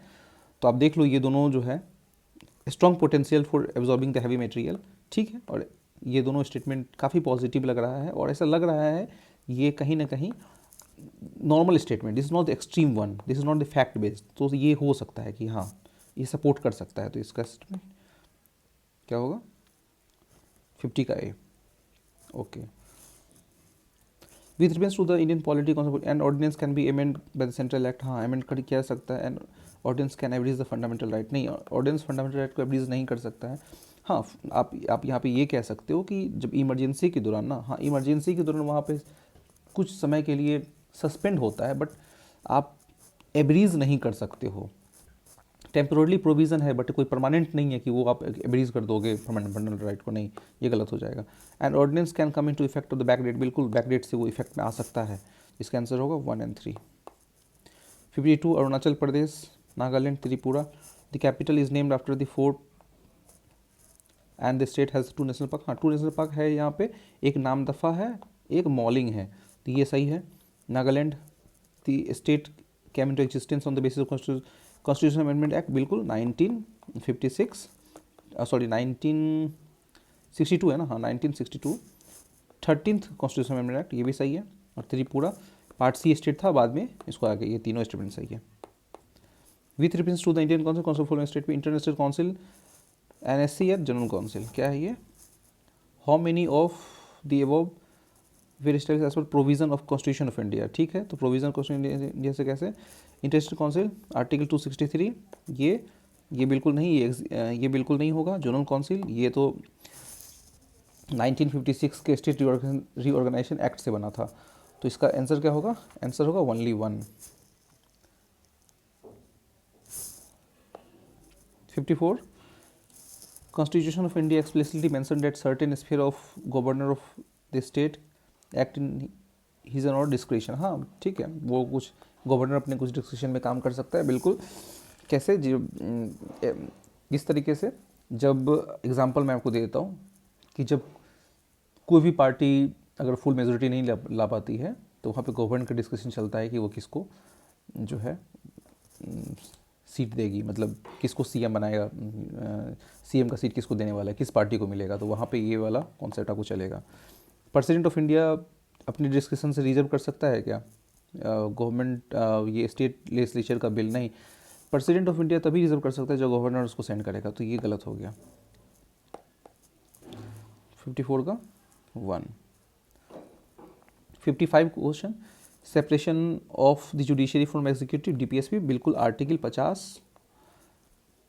Valuing the preserving the rich heritage fundamental duty, बिल्कुल सही, ये भी सही है। प्रोविजन ऑफ एम्प्लॉयमेंट, बिल्कुल सही है, 14 साल के अंदर article 24। Provision of employment of children below the age of 14 years in factories, बिल्कुल सही है, इसका होगा all of the above. With reference to the constitution of India, if area in the state is declared as schedule areas under the 5th schedule, तो क्या होगा? State government loses executive power in such areas and local body assume the full assume the total administration, बिल्कुल गलत statement है दोस्तों।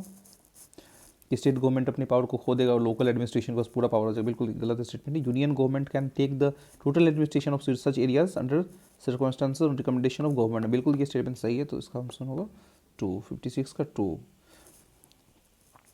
National automatic board, coir board, और ये देखो मिनिस्ट्री का ना सवाल, मिनिस्ट्री का जो सवाल होता है ना, वो नॉर्मली गलत होता है।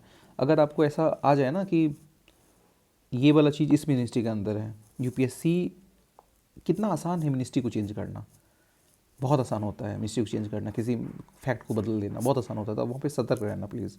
तो नेशनल ऑटोमेटिक बोर्ड मैं आपको बता देता हूँ, ये हैवी इंडस्ट्री के अंदर है। क्वायर बोर्ड ये एमएसएमई के अंदर है, और national centre for trade and information ये मिनिस्ट्री ऑफ कॉमर्स के अंदर, इसका आंसर होगा none.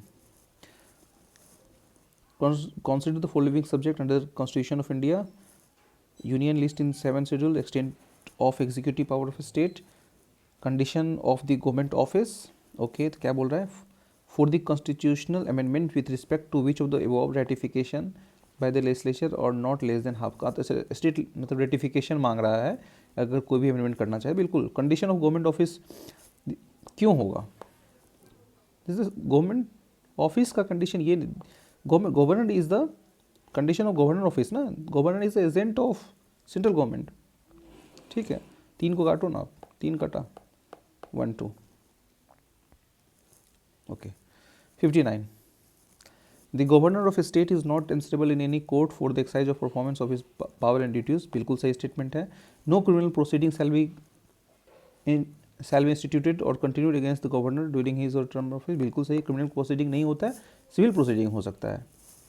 Member of the state legislature are not liable to any proceeding, और कोई भी चीज़ अगर हाउस में बोलता है तो उसके लिए कोई भी प्रोसीडिंग कोर्ट में देने का वो मतलब वो नहीं दे सकता है, ये बात कोर्ट उससे नहीं पूछ सकता है आप घर में ऐसा क्यों बोले, ऐसा क्यों बोले, बिल्कुल नहीं। इसका स्टेटमेंट क्या होगा, 59 का डी होगा। 60 लास्ट क्वेश्चन देख लेते हैं। प्रोडक्शन, मैंने आपको क्या बोला था दोस्तों, 4 का क्या लगाना है 2, 4 का क्या लगाना है 2। अब देखो यहाँ पे आ जाओ, ऊपर वाले क्वेश्चन में था ना यहाँ पे, कि भले कॉन्सेप्ट यहाँ पे गलत हुआ है, यहाँ पे गलत हुआ है, बट देखो यहाँ पे अप्लाई हो जाएगा। 4 का 2 मारना है, 2 मार दो, खत्म करो कहानी। How many of the above activities are regulated by the petroleum and natural gas regulatory board. Production का काम इसका नहीं होता है, ये काम होता है। 4 का 2, 5 का 3, ऐसे चलना है। क्वेश्चन नंबर 61 देखते हैं क्या कहता है। Suppose the revenue expenditure is 80,000 crore and the revenue receipt of the government are 60,000 crore. The government budget also shows the borrowing of 10,000 crore and interest payment 6,000 crore का है।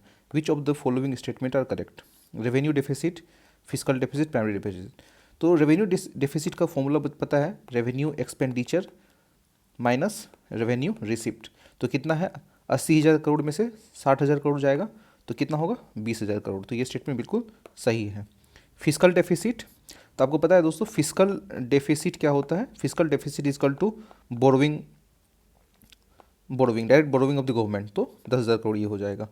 प्राइमरी डेफिसिट क्या होगा, प्राइमरी डेफिसिट होगा fiscal deficit minus interest liability. तो आप देख लो fiscal deficit कितना है, 10,000 करोड़ माइनस 6,000 करोड़, तो कितना होगा 4,000 करोड़। तो ये तीनों स्टेटमेंट क्या है, बिल्कुल सही है। 62 पे आते हैं। India is one of the founding member of International North South Transport Corridor, a multi modal transportation corridor which will connect India to Central Asia to Europe via Iran, ये बिल्कुल हो सकता है। India to Central Asia via China, नहीं। India to South East Asia through the Bangladesh and Myanmar, नहीं। India to Europe through Azerbaijan, ये भी हो सकता है। दोस्तों इसमें ये काफ़ी कॉन्फ्लिक्ट वाला क्वेश्चन लग रहा है मुझे। इसमें 2 आंसर, अब यूपीएससी क्या आंसर देगा इसका वेट करना पड़ेगा हम लोगों को। आंसर ए हो सकता है या डी हो सकता है, क्योंकि हम दोनों तरफ से जा सकते हैं ना, Asia to Europe via Iran की तरफ से जा सकते हैं और Asia to Europe, India to Europe via Azerbaijan की तरफ भी जा सकते हैं। तो आप ये देख लेना, लेकिन ए या डी होना चाहिए इसका answer. Question number 63, of the two major ethanol producer in the world, Brazil and the United States of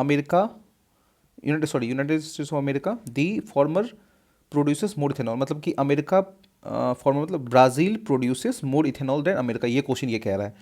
तो ये गलत है कि अमेरिका जो है वो ब्राज़ील से ज़्यादा इथेनॉल प्रोड्यूस कर रहा है, तो ये तो गलत हो गया। और यूएसए जो है कॉर्न से कर रहा है, ब्राज़ील जो है वो शुगर केन से कर रहा है, ये स्टेटमेंट बिल्कुल सही है, क्योंकि शुगर केन का जो लार्जेस्ट प्रोड्यूसर वो ब्राज़ील है। तो इसका आंसर क्या होगा, 1 इज़ इनकरेक्ट, 2 इज़ करेक्ट, ठीक है। 64 पे आते हैं दोस्त। The World Bank want that the India could become one of the first places where wet bulb temperature routinely exceed 35 degree Celsius, which of the following statement best reflect the implication of the above said report. ये question बहुत वाहियात question पूछा है UPSC ने, तो इसका answer काफ़ी mixed आ रहा है। अब बहुत सारे कोचिंग वालों ने इसको बी दिया है, सॉरी सी दिया है, और कुछ लोग हैं जो बी कह रहे हैं। तो इसका जो मैं जाऊंगा जिस आंसर के through, I will go with the B, क्योंकि मुझे थोड़ा सा ये एक्सट्रीम स्टेटमेंट लग रहा है कि peninsular India will most likely to suffer from the flooding, tropical cyclone and drought. Peninsular India मेरे ख्याल से ऐसा नहीं होना चाहिए, काफ़ी एक्सट्रीम है, मोस्ट लाइकली टू सफ़र नहीं। ये हो सकता है, the survival of animal including human will affected shedding their bodies heat through the respiration. तो इसका जो आंसर होगा दोस्तों वो मैं 2 के साथ जाऊंगा, बट देख लेते हैं। ये 2 क्वेश्चन जो है वो काफ़ी कॉन्फ्लिक्टिंग लगा, 62 एंड 64, ये 2 क्वेश्चन आप थोड़ा देख लेना, यूपीएससी जब आंसर की देगा तो क्या देता है।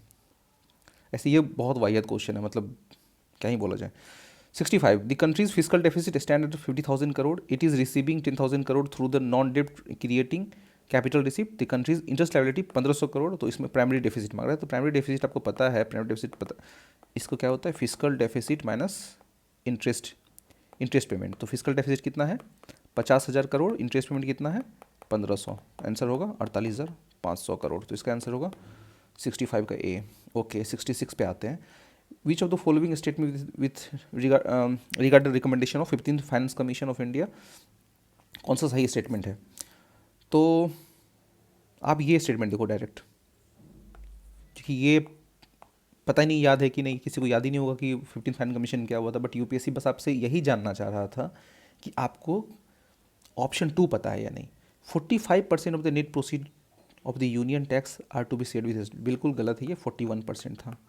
आप चैप्टर पढ़ेंगे फाइनेंस कमीशन का तो ये बहुत अच्छे से दिया हुआ है। तो इसका आंसर क्या होगा, 2 को आप हटा दो, बस यूपीएससी यही जानना चाह रहा था। इसका आंसर सी होगा। बाकी ये काफ़ी फैक्चुअल है, ये किसी को याद नहीं रहेगा कि ये हुआ था या नहीं हुआ था। चलो 67 देखते हैं।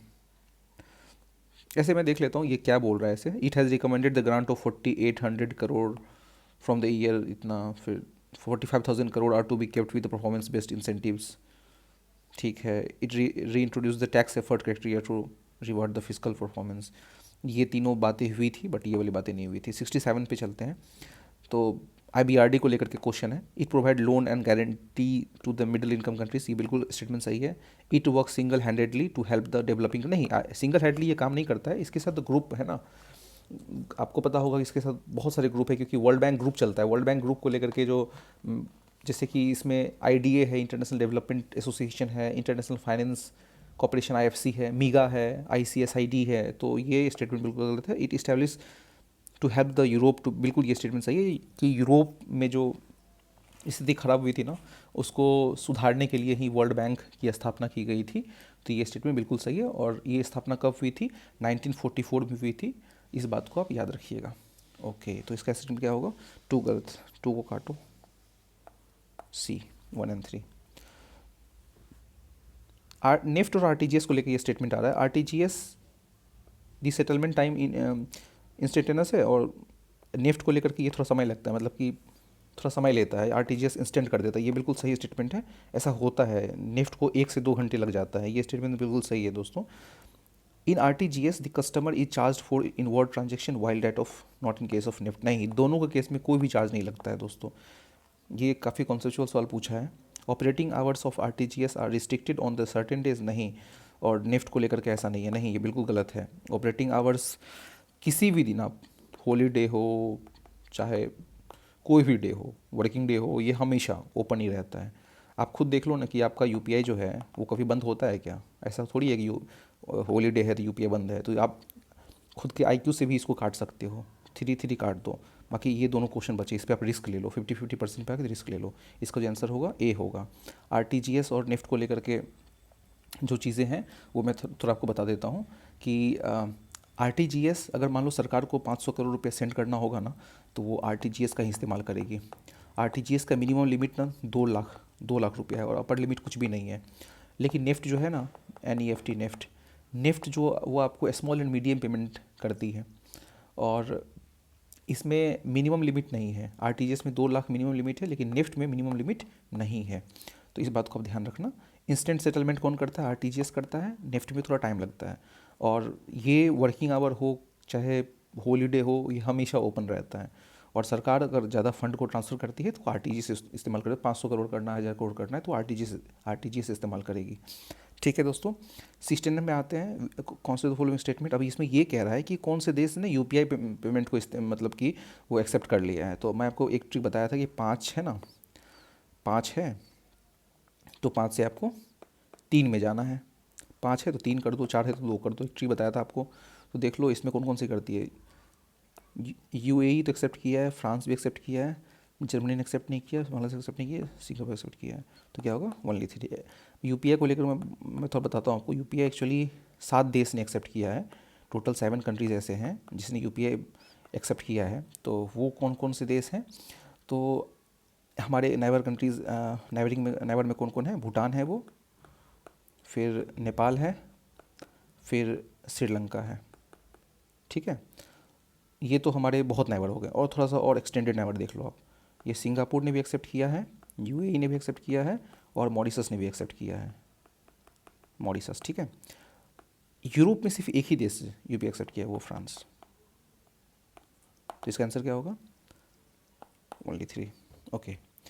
पीएम सूर्य घर मुफ्त बिजली योजना, ई target installation of 1 crore solar rooftop panel in the residential area, बिल्कुल सही है। मिनिस्ट्री ऑफ रिन्यूएबल एनर्जी के अंदर ये काम करता है, ये भी स्टेटमेंट सही है। It aims to create more than 3 lakh skilled man power, बिल्कुल ये स्टेटमेंट सही है। तो इसका जो आंसर होगा 1 2 3 होगा। पीएम सूर्य घर मुफ्त बिजली योजना 2024 का ये स्कीम है भारत सरकार का। खैर आगे चलते हैं। Sedition has become my religion, तो गांधी जी ने स्टेटमेंट कहाँ दिया था? चलो, चंपारण सत्याग्रह में दिया था? नहीं, ये नहीं दे सकते क्योंकि इनका स्टार्ट ही यहाँ से हुआ था, तो ये ऑप्शन को ऐसे रिजेक्ट कर दो। Launch of quit India movement, भाई इस टाइम में ना बहुत बिजी था भारत, तो मैं इसको ऐसे रिजेक्ट करता हूँ। इस टाइम में गांधी जी बहुत व्यस्त था और थोड़ा सा वायलेंट मोड में भी हम लोग चले गए थे, क्योंकि जो नॉर्मली जो सत्याग्रह का जो कॉल था गांधी का और नॉन वायलेंस का तो कॉल था, वो थोड़ा सा यहाँ पे धीमे हो गया था, मतलब वी आर गोइंग, हम वायलेंट की तरफ भी मूव करने लगे थे। ओके, तो गांधी जी ने वहाँ कुछ खास उन्होंने स्टेटमेंट नहीं दिया, बल्कि नॉन कॉपरेशन में उन्होंने चौड़ी चौड़ी इंसिडेंट के बाद कॉल्ड ऑफ कर दिया था नॉन कॉपरेशन को। तो ये स्टेटमेंट मैं ऐसे ही करता हूँ गलत। अब ये 2 बचे हैं, तो मैं हमेशा इसके साथ जाऊँगा, क्योंकि गांधी जी ऑलरेडी वो 1919 में रॉलेट एक्ट में अरेस्ट हो चुके थे और 1922 में अरेस्ट हो चुके थे। ये मोस्ट प्रोबेबली ये चांस बनता है उनका कि इस दौरान ही वो कहेंगे कि हाँ, फिर 1932 में भी अरेस्ट हो गए थे, तो 30 में अरेस्ट हो गए थे, तो इस टाइम में उनका कहना लाजमी है, इस टाइम में उनका कहना लाजमी है। तो पब्लिकली 60 लो, ठीक है। Famous female figurine dancing girl, bronze का है, आसान क्वेश्चन था। Who provided the legal defence of people after चौड़ी इंसिडेंट, सी आर दास होगा कि नहीं होगा? चलो सी आर दास नहीं होगा, क्योंकि अलीपुर बॉम्ब कॉन्स्पिरेसी केस में सी आर दास हो रहते हैं, ठीक है। आपको ये बात ध्यान में रखना है। और दूसरी बात ये कि अगर मैं आपको ये क्वेश्चन दूं, अगर मैं बोलूँ कि चलो ऑप्शन सेट करो, तो आप सबसे पहले सी आर दास का ऑप्शन सेट करोगे यहाँ पे, तो यूपीएससी ऐसे ट्रैप खेलता है, तो ये तो ऑप्शन ऐसे ही नहीं होगा। कुछ ऐसे नाम को ढूंढते हैं जो हम लोग ने नहीं सुना है, तो वो हो सकता है। कृष्णकांत, ये थोड़ा सा लग रहा है कि ये हो सकता है। मोहम्मद अली जिन्ना, बिल्कुल नहीं, जिन्ना आए ही नहीं थे, मतलब उनका भारत के फ्रीडम स्ट्रगल में उनका योगदान बहुत हद तक देखने को नहीं मिलता है। उन्होंने बस पाकिस्तान पाकिस्तान पाकिस्तान का ही डिमांड काफ़ी रखा, और मुस्लिम लीग के साथ जो है उन्होंने अपनी जो बातें थी उनको ही टेबल पे हमेशा रखा है। तो आपको ये जिन्ना तो आप ऑप्शन को ऐसे ही हटा सकते हो, सी आर दास भी हटा दो आप। बचे ये दोनों बचे हैं। सैफुद्दीन किचलौ, इनका एक इंसिडेंट आया था कहाँ पे, इनके अरेस्ट में ही जो आपको जलियांवाला बाग इंसिडेंट हुआ था, ठीक है। और इसका जो आंसर होगा वो होगा बी। आपको ऑप्शन रिजेक्ट करना पड़ेगा, you have to reject the options. Okay, तो हम चलते हैं आगे 74 पे।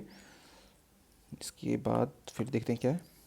अच्छा, subsequent to which of the following Gandhi who constitutionally oppose the untouchability appealed for the eradication of all is fair.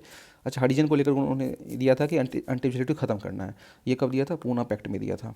Okay, इसके आंसर पोर्तुगीज़ ने क्या क्या लाया भारत में? पपाया, पाइनएप्पल, गुआवा, क्या क्या लाया? तो मैं आपको बता दूं, पोर्तुगीज़ ने बहुत कुछ लाया था। इसके जो ऑप्शन है वो तीनों है, पपाया भी लाया था, पाइनएप्पल भी लाया था, गुआवा भी लाया था। ओके, 76 में चलते हैं।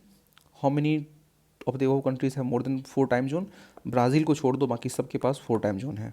ये क्वेश्चन काफ़ी डिफ़िकल्ट है, वेरी डिफ़िकल्ट। इसका आंसर क्या होगा? ओनली 4। क्या है इसमें? UAE, United kingdom, Denmark, New Zealand, Australia और ब्राज़ील। ब्राज़ील के पास से 4 ही टाइम जोन है। यहाँ पूछा है उन्होंने कि 4 से ज़्यादा होना चाहिए, तो इसका ऑप्शन क्या होगा? Only 4, B. Okay, 77। Anadyr in Siberia and Nome in Alaska are few kilometer from each other, but when people are waking up and getting set for the breakfast in these cities it would be different days, बिल्कुल different days होगा, क्योंकि international date line जो आपको दिखेगा कि आपको यहाँ पे इस तरीके से पैसिफिक ओशन से गुजर रहा है, तो बिल्कुल ये स्टेटमेंट सही है। वेन इट इज़ मंडे इन अंदियार, अंदियार किधर हो गया? अंदियार आपको हो गया साइबेरिया की तरफ, रशिया की तरफ, और अलास्का यूएसए की तरफ। तो मंडे अगर अंदियार में होगा तो ट्यूसडे नो में होगा, ट्यूसडे यहाँ पे नहीं होगा बल्कि संडे होगा यहाँ पे। बिल्कुल ये स्टेटमेंट गलत है, तो इसका आंसर क्या होगा 1। हो में तो फॉलोइंग सेल्फ रेस्पेक्ट मूवमेंट, बहुत आसान question, EVR Periyar, most easiest in the paper, question number 78. Okay, 79, Botswana diamond, बिल्कुल सही स्टेटमेंट है। चीन लिथियम का largest producer in the world, Indonesia largest producer nickel का कौन होगा, इंडोनेशिया। ऑल स्टेटमेंट सही है। क्वेश्चन नंबर 80, यहाँ पे थोड़ा सा इन्होंने खेला है, इसमें कोई भी मैच नहीं कर रहा है। सर्डिनिया जो है वो इटली का है, नॉर्मैंडी फ्रांस का है, और मेलोर्का स्पेन का है। तो इसका स्टेटमेंट क्या होगा, डी। क्वेश्चन नंबर 81 क्या कहता है, some rare earth elements are used in manufacture of flat television screens and computer monitors. Definitely rare earth element तो इलेक्ट्रॉनिक डिवाइसेस में काम आते ही हैं, ये तो स्टेटमेंट बिल्कुल सही है। Some of the rare earth element have the phosphorescent properties. Phosphorescent properties का मतलब ये होता है कि अगर कोई भी रेयर अर्थ है उसने लाइट एब्जॉर्ब कर लिया है तो अंधेरे में जाकर के वो चमकेगा, तो ये भी प्रॉपर्टी सही है।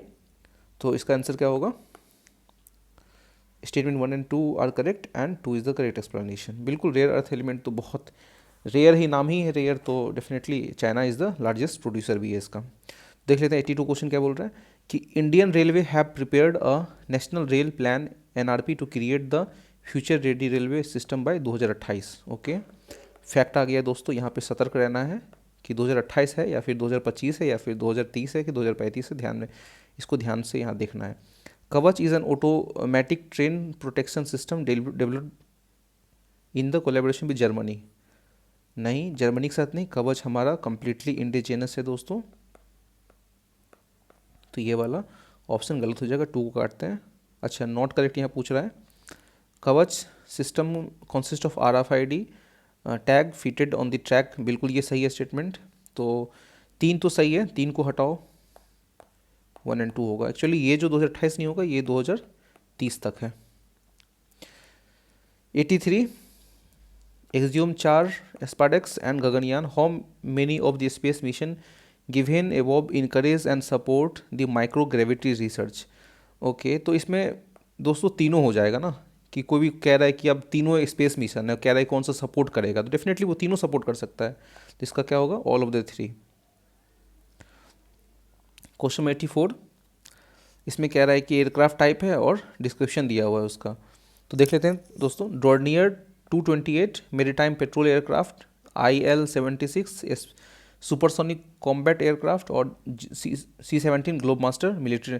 C-17 ग्लोब मास्टर तो मैक्सिमम लोगों को पता होता है दोस्तों कि वो मिलिट्री ट्रांसपोर्ट एयरक्राफ्ट है, ये तो सही है। और बच्चे डॉर्नियर और IL-76 मैं बता दूं आपको, स्टेटमेंट 1 सही है, ये भी आपको मेरीटाइम पेट्रोल एयरक्राफ्ट है, लेकिन IL-76 ये जो है ये आपको पड़ेगा मिलिट्री ट्रांसपोर्ट एयरक्राफ्ट है ये heavy lift strategic heavy lift military transport aircraft. Okay, तो ये आपको गलत हो गया, इसका क्या होगा, 1-2। Artificial way of causing rainfall to reduce air pollution, तो दोस्तों ये आर्टिफिशियल रेन की बात कर रहा है यहाँ पे। तो आप जानते हो कि सिल्वर आयोडाइड तो फेमस है, सिल्वर आयोडाइड यहाँ पे दोनों पे है, तो 2 गलत हो गया, डी गलत हो गया।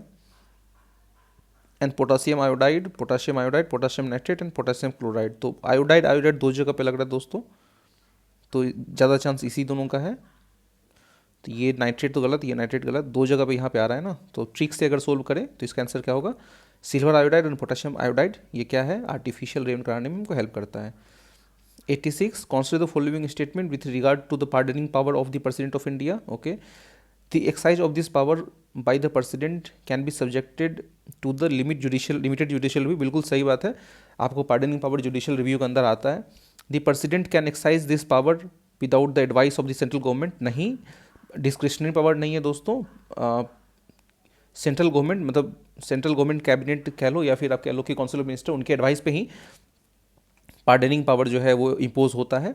तो स्टेटमेंट 2 गलत है, विदाउट नहीं होगा, तो इसका आंसर होगा 86 का ए। 87 में आते हैं दोस्तों, क्या कह रहा है कि कौन सा स्टेटमेंट सही है। On the dissolution of the house of the people the speaker shall not vacant his office until the immediately before the first meeting of the house of the people. After, बिल्कुल सही बात है।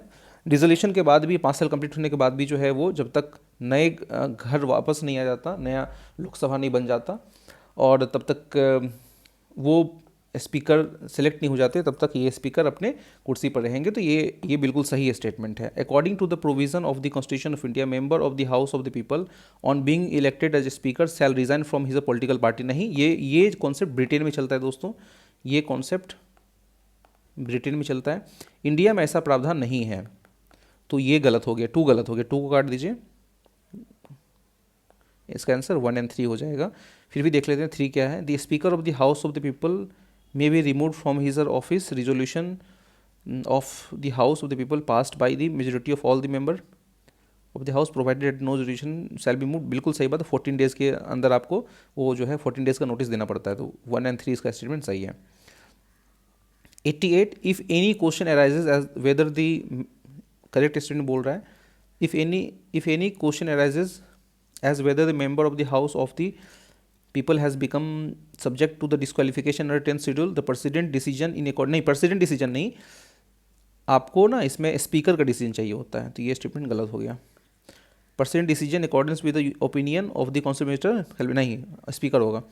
देर is no mention of the word political party in the, नहीं political party का mention है दोस्तों, आप अगर ये एंटी डिफेक्शन लॉ पढ़ेंगे ना उसमें पॉलिटिकल पार्टी मेंशन है।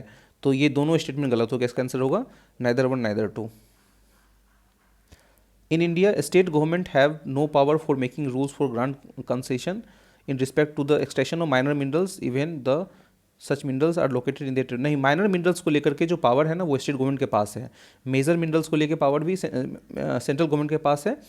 और ये जो यहाँ पे लिखा हुआ है कि ये स्टेटमेंट गलत हो गया। In India the central government has the power to notify minor minerals under the relevant law. बिल्कुल सही बात है ये, सेंट्रल गवर्नमेंट के पास पावर आता है कि वो नोटिफाई करे माइनर मिनरल्स को लेकर के। तो ये लेकिन स्टेट गवर्नमेंट जो कह रहा है कि यहाँ पे कि माइनर मिनरल्स को लेकर के इनके पास स्टेट गवर्नमेंट को पावर नहीं है, ये बिल्कुल गलत स्टेटमेंट है। स्टेट गवर्नमेंट को मेजर मिनरल को लेकर पावर नहीं है। तो हमने डिस्कस भी किया था ना, इससे पहले वाले क्वेश्चन में ये आया भी था। मैं आपको, आप शायद वो देखना, फर्स्ट लेक्चर देखना, तो उसमें ये डिस्कस हुआ था। तो इसका आंसर क्या होगा, 89 का डी हो जाएगा। Okay. Which organization has enacted the nature restoration law. अगर ये क्वेश्चन आपको नहीं हो रहा है तो उसको आप स्किप कर सकते हो। To tackle the climate change biodiversity loss. अब ये नहीं हो रहा तो इसको स्किप कर दो, कोई दिक्कत नहीं। इसका आंसर होगा यूरोपियन यूनियन।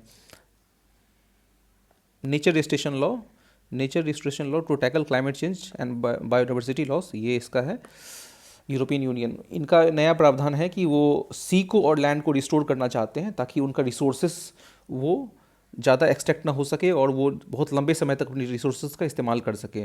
तो ये यूरोपियन कंट्रीज ऐसा कर रही है, यूरोपियन यूनियन ऐसा कर रहा है। तो 91 पे आते हैं। Panchayat at the intermediate level exist all states. नहीं दोस्तों, ऐसा नहीं है। इंटरमीडिएट लेवल एग्जिस्ट ऑल, ये ऐसा बिल्कुल नहीं है। ये एक्सट्रीम लग रहा है कि सभी स्टेट में जो है वो इंटरमीडिएट लेवल का पंचायत एग्जिस्ट करता है, नहीं, ये एक्सट्रीम स्टेटमेंट है। To be eligible to the member of the panchayat at the intermediate level a person should attend the 30 years of age. नहीं दोस्तों, 30 ईयर ऑफ एज की होने की जरूरत नहीं है। आपको पता है कि आप इलेक्शन अगर लड़ना चाहो तो आपको 21 साल की एज मिनिमम चाहिए। The chief minister of the state constitute the commission to review the financial position of the panchayat at the intermediate level and to make recommendation regarding distribution of net proceed taxes duties. नहीं, अब ये जो बात कह रहा है कि यहाँ तक तो ये स्टेटमेंट सही है, लेकिन ये जो रिकमेंडेशन देने की बात है ना, ये स्टेट फाइनेंस कमीशन के हाथ में आता है। तो ये तीनों स्टेटमेंट गलत है। इसका आंसर क्या होगा, 91 का डी।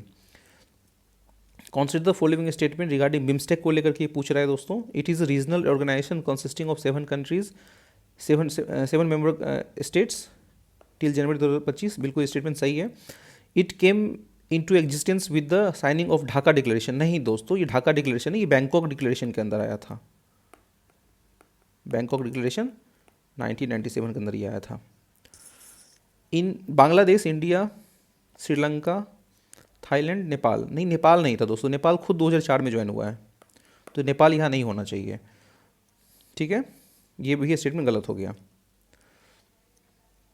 फाउंडिंग मेंबर कह रहा है यहाँ पे, फाउंडिंग मेंबर भी मिस्टेक का, नहीं ये नहीं होगा। नेपाल नहीं होना चाहिए।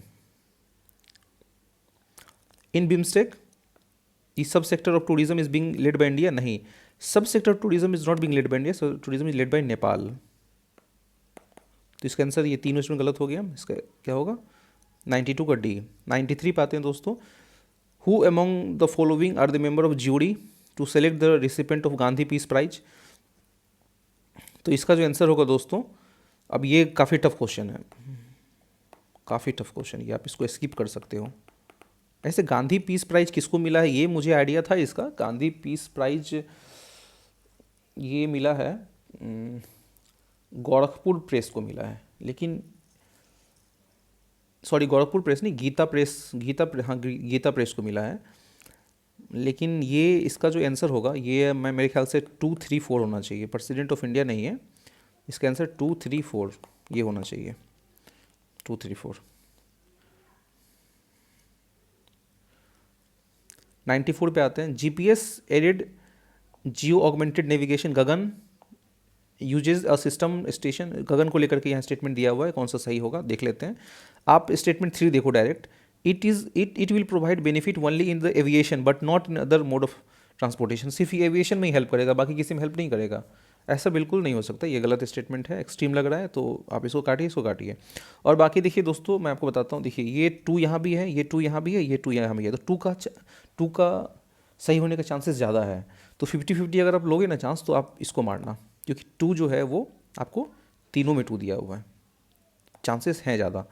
तो इट देख लेते हैं, it is design to provide the additional accuracy and integrity, बिल्कुल सही बात है। It will allow the more uniform and high quality air traffic management, बिल्कुल पॉजिटिव स्टेटमेंट, बिल्कुल सही लग रहा है, तो इसका क्या होगा 94 का डी होगा। 95 पे आते हैं, एआई एक्शन समिट को लेकर के जो पेरिस में हुआ था अभी ना, उसको लेकर के ये स्टेटमेंट है, को chaired with India the event build on the advances made at the Bletchley park summit held in 2023 and Seoul summit 2000, बिल्कुल ये स्टेटमेंट सही है दोस्तों। मैं आपको बताता हूँ, मैंने इंडियन एक्सप्रेस में इसको डिस्कस भी किया था कि सबसे पहली बार ना ये 2023 में हुआ था, जो ब्लेचले में हुआ था, फिर इसके बाद ये 2024 में ये होता है आपको साउथ कोरिया में, फिर ये आपको होता है 2025 में पेरिस में, जिसमें आपने सुना भी होगा मोदी जी ने भाषण दिया था कि आप अगर एआई पे सर्च करो कि राइट हैंड से लिखने वाला मुझे एक इमेज चाहिए, तो वो आपको सॉरी लेफ्ट हैंड से लिखने वाला मुझे इमेज चाहिए, तो एआई हमेशा वैसा इमेज देगा जो राइट हैंड से लिखता हुआ होगा।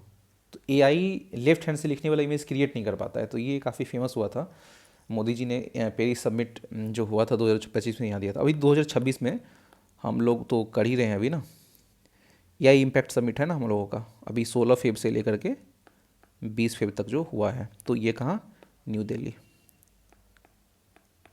ठीक है।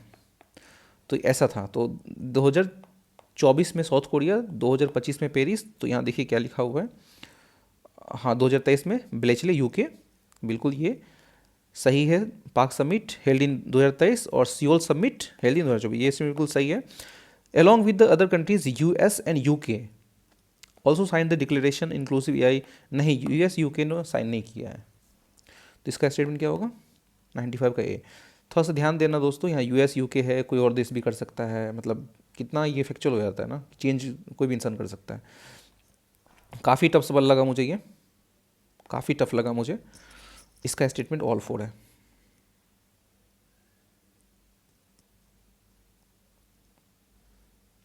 $97 कौन से दो फॉलोइंग स्टेटमेंट रिगार्डिंग ब्रिक्स को लेकर के देख लेते हैं। 16 ब्रिक्स समिट जो है वो कहाँ हुआ था, रसिया के कजान में हुआ था, बिल्कुल सही स्टेटमेंट है। Indonesia has become the full member of BRICS, बिल्कुल जनवरी 2025 में इंडोनेशिया जो है वो ब्रिक्स का फुल मेंबर बन जाता है, ये स्टेटमेंट सही है। The theme of the 16 BRICS summit was strengthening multiculturalism for just global development and security. देखिए दोस्तों ये ना बहुत डिफिकल्ट सेट किया है, मल्टीलेटरलिज्म है यहाँ पे, आप अगर पढ़ के भी जाते तो गलती कर देते हैं। मल्टीलेटरलिज्म, मल्टीकल्चरलिज्म नहीं है यहाँ पे, मतलब ऐसा है कि strengthening multilateralism for just global development and security, तो ये गलत हो जाएगा, इसका स्टेटमेंट 1 और 2 हो जाएगा। 98 पे आते हैं लोकपाल को लेकर के, क्या स्टेटमेंट है, the power of the Lokpal applies to the public servant of India but not to the Indian public servant posted outside India. तो नहीं दोस्तों, ऐसा बिल्कुल भी नहीं है, सब जगह पे लागू होता है ये, इंडिया में भी है, जो बाहर में वहाँ पे भी। The chairperson and member shall not be the member, इनके जो चेयरपर्सन होंगे उनके बारे में ये कह रहा है कि इनके चेयरपर्सन कौन होंगे, member shall not member of the parliament, parliament member नहीं होंगे, मेंबर ऑफ लेजिस्लेचर भी नहीं होंगे, and state union territory member of legislature of state or union territory and only the chief justice of India whether incumbent or retired। नहीं, only chief justice of India है नहीं, बल्कि आपको chief justice of high court भी हो सकते हैं। तो ये स्टेटमेंट तो गलत हो गया, 2 को काट दीजिए दोस्तों, 2 कट गया आपका, 1 भी कट गया, 1 कट गया। फिर देखते हैं कि 4th क्या बोल रहा है, देखते हैं। Lokpal can not inquire in to the allegations of corruption against the sitting prime minister. नहीं, लोकपाल कर सकता है, सिटिंग प्राइम मिनिस्टर हो, मिनिस्टर हो, कोई भी कर सकता है। तो ये 4th वाला तो ऐसे कट गया। चलो 3 पे आते हैं। द चेयरपर्सन और the member shall not be the person of less than 45 years of age on the date of assuming office as a chairperson of. बिल्कुल ये सही है कि लोकपाल में ऐसा है कि आपको 45 साल से कम जो है इनका मेंबर का चेयरपर्सन का एज नहीं होना चाहिए। तो 3 होना चाहिए, इसका आंसर 3 होगा, 98 का ए होगा। 99 पे आते हैं। Regarding kho kho world cup के बारे में ये पूछ दिया सवाल। Event was held in Delhi, बिल्कुल सही स्टेटमेंट है। फर्स्ट खो खो के बारे में पूछा है। Indian man beat Nepal with a score of 78-40 in the final to become the world championship in the men's category. बहुत ही डीपली क्वेश्चन पूछा है यूपीएससी ने, तो आप यहाँ पे इसको स्किप भी कर सकते हो, ऐसा क्वेश्चन आप स्किप कर दो डायरेक्ट। लेकिन फिर भी यहाँ ट्रिक चलेगा, पता है क्या, कि Indian women beat the Nepal with the score of 54-60। देखो, fact number 1 Indian man, Indian women. Fact number 2 Nepal, यहाँ भी नेपाल है। Fact number 3 78-40 54-36। मतलब फैक्ट 1 तो है ही, 2 भी है और 3 भी है। डेफिनेटली यहाँ पे कुछ ना कुछ स्वैप हो सकता है, मतलब ये यहाँ पे जा सकता है, ये यहाँ पे जा सकता है, कुछ ना कुछ फैक्ट गलत हो ही सकता है। नेपाल को बीट किया था या फिर किसी और को बीट किया था, इंडियन वुमेन इस तरीके से, इंडियन मैन इसको बीट की थी या फिर वुमेन बीट की थी। जब आप कुछ फैक्ट ज़्यादा लगे ना, एक क्वेश्चन में अगर फैक्ट आपको 1 2 3 फैक्ट दे दिया ना, तो आप समझ लो वो यूपीएससी कहीं ना कहीं गलत कर सकता है। तो इसका स्टेटमेंट ओनली 1 होगा। 100 पे लास्ट क्वेश्चन है।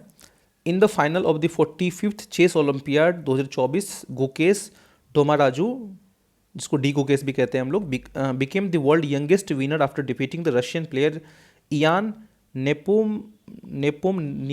नियाचाची।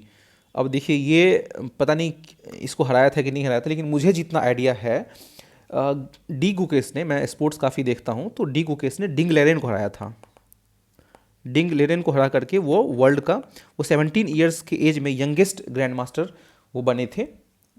तो इसका डिंग लेरेन को हराया था और सिंगापुर में ये मैच हुआ था, मुझे जो याद है। तो ये स्टेटमेंट गलत हो जाएगा दोस्तों, रशियन को नहीं हराया था, बल्कि ऐसा कुछ नहीं है, ये कोई प्लेयर कहाँ से ये उठा के यूपीएससी ने पूछा, ये स्टेटमेंट बिल्कुल गलत है। Abhimanyu Mishra an American chess player hold the record of becoming world youngest ever grand master. हाँ, ये स्टेटमेंट बिल्कुल सही है दोस्तों, ये वाला गलत है। डी गुकेश ने इसको नहीं हराया था, बल्कि डिंग लेरेन को हरा करके जो उन्होंने रिकॉर्ड इस्टेब्लिश किया था कि वो यंगेस्ट ग्रैंड मास्टर का, तो उसके बाद ये क्वेश्चन ने यूपीएससी सेट किया है। तो ये स्टेटमेंट बिल्कुल गलत हो जाएगा। तो इसका आंसर क्या होगा, 100 का 2। तो थैंक यू सो मच दोस्तों, हम लोगों ने 1 to 100 क्वेश्चन को डिस्कस कर लिया है।